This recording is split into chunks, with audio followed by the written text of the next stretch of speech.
So we have a problem here, problem number 371. So a capillary tube of inside diameter 6 mm connects tank A and open container B as shown in the figure. The liquid in AB and capillary CD is water having a specific weight of 9,718 Newton cubic meter with a viscosity of 0.008 kilogram meter per second, kilogram per meter second. The pressure PA is 34.5 ppa gauge. Use the unit of water, which is 9.79 kilonewton cubic meter. So yun, meron tayong figure dito. And ito yung question. So what is flow rate? So focus muna tayo sa first question. So flow rate.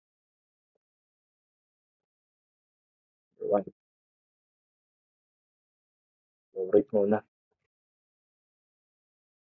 So dito, meron tayong given na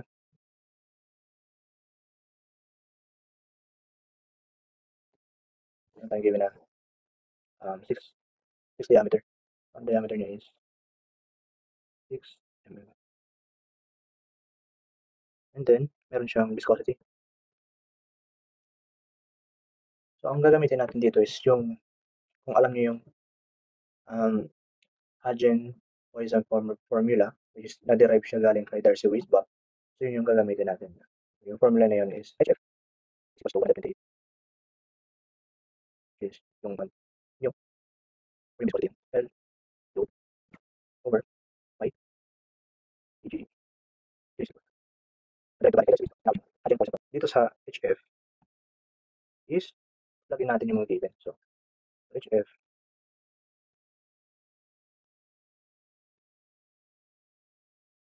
date times 0.008 times L. Ang L niya natin is 4.3. And Q. So yung Q is hindi given. Yun yung hanapin natin. And then divided by pi. So dito sa Pg, di ba yung gamma equal yan sa Pg. Diba?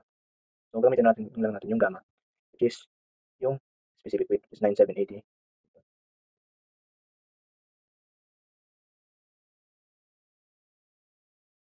Yun yung diameter. So ito convert natin sa meter is 0.006.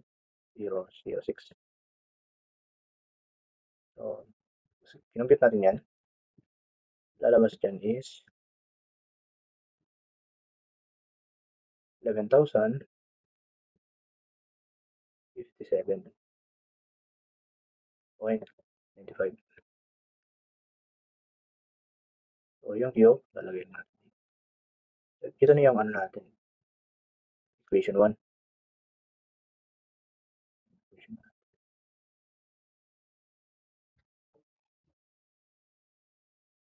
So paano natin makuha yung Q? So diba dito, ginagamitan to ng Bernoulli's equation. Kung mga ganitong problem which is may reservoir. So gamit tayo ng Bernoulli's equation. So, V squared B over 2G plus DB over gamma plus DB equals to B 2G plus B plus. So, ito yung na. So, magkano tayo cancellation dito? Sabi cancellation, remove tayo ng mga unnecessary equation. So, since exposed to sa atmosphere, so exposed sa atmosphere yung B, exposed sa atmosphere, so it means yung pressure niyan is 0. So, maka-cancel ito. And yung velocity dito sa reservoir B is almost neglectable naman siya. So, it is 0 na rin. So, cancel ito. And then, yung dito naman sa ZB is hindi siya maka-cancel because meron siyang elevation. Goods yan. And dito naman sa VA squared, dito is sa VA is yung velocity dito is 0 rin. Neglectable naman siya. Because wala naman ditong velocity sa container A. So, cancel na natin ito. 0 na yan. 0 na yan. 0, 0. Ito yung PA. Meron siyang pressure which is 30%. Pasok yan. Pasok, pasok. So, makikita natin dyan is yung ZB. So, yung ZB, paano natin makuha yung elevation niya? So, ito natin solve. Sa ZB, gagamit tayo dyan ng sine law. Madali lang naman. kunin mo 'tong length na 'to. Length.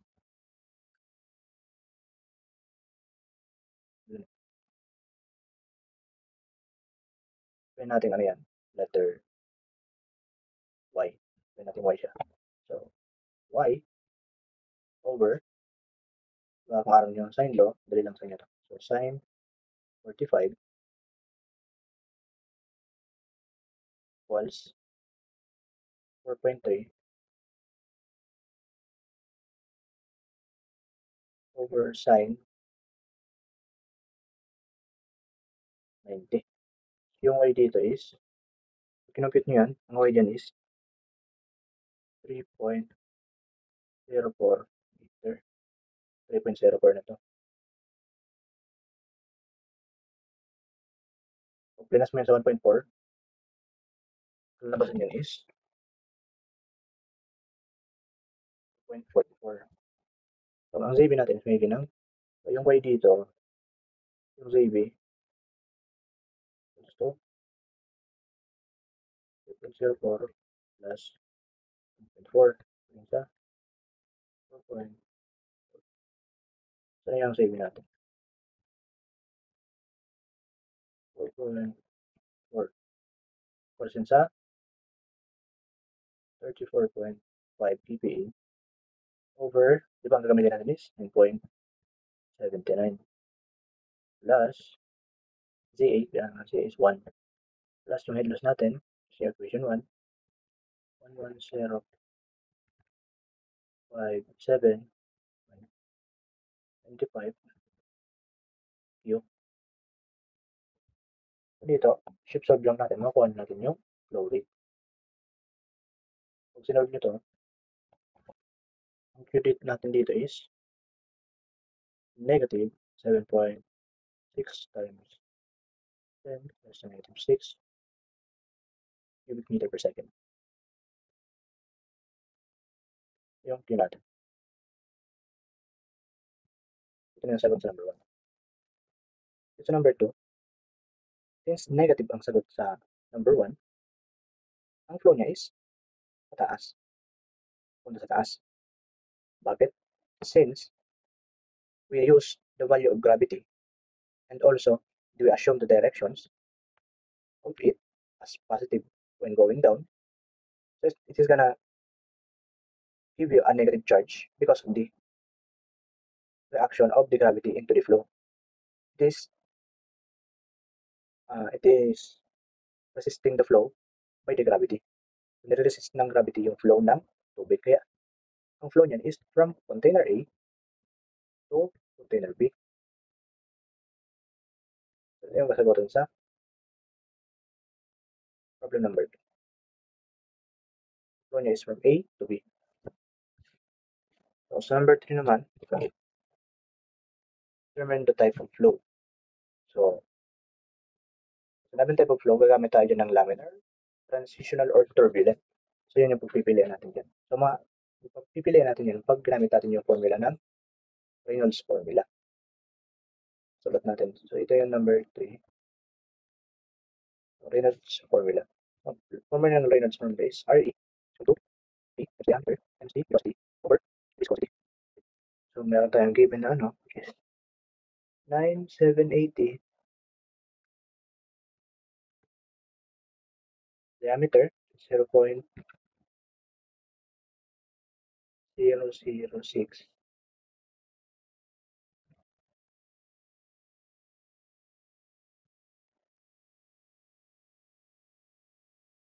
times velocity. So, paano natin mahanap yung velocity? Meron tayong Q. So, ganito lang naman yun. B is equal to Q over A. Meron tayong Q, which is the negative 7.6 times 10 raised to negative 6. Divide lang natin yun sa area. Is pi 0.006 raised to 2 over 4. Velocity niya is 0.-269.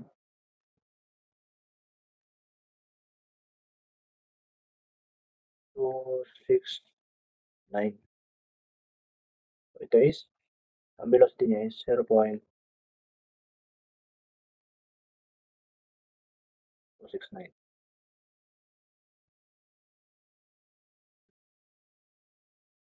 divided by 0.0008.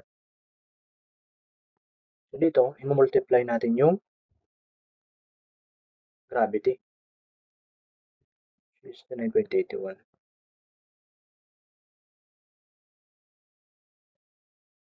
Multiply natin yung gravity. 9.81. Then, yung Reynolds number nito,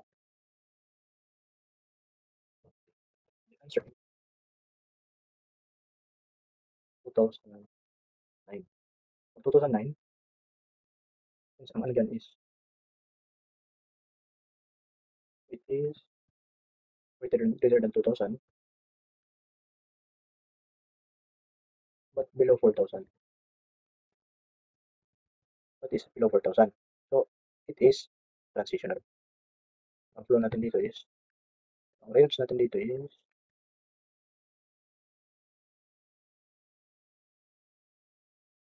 this is transitional.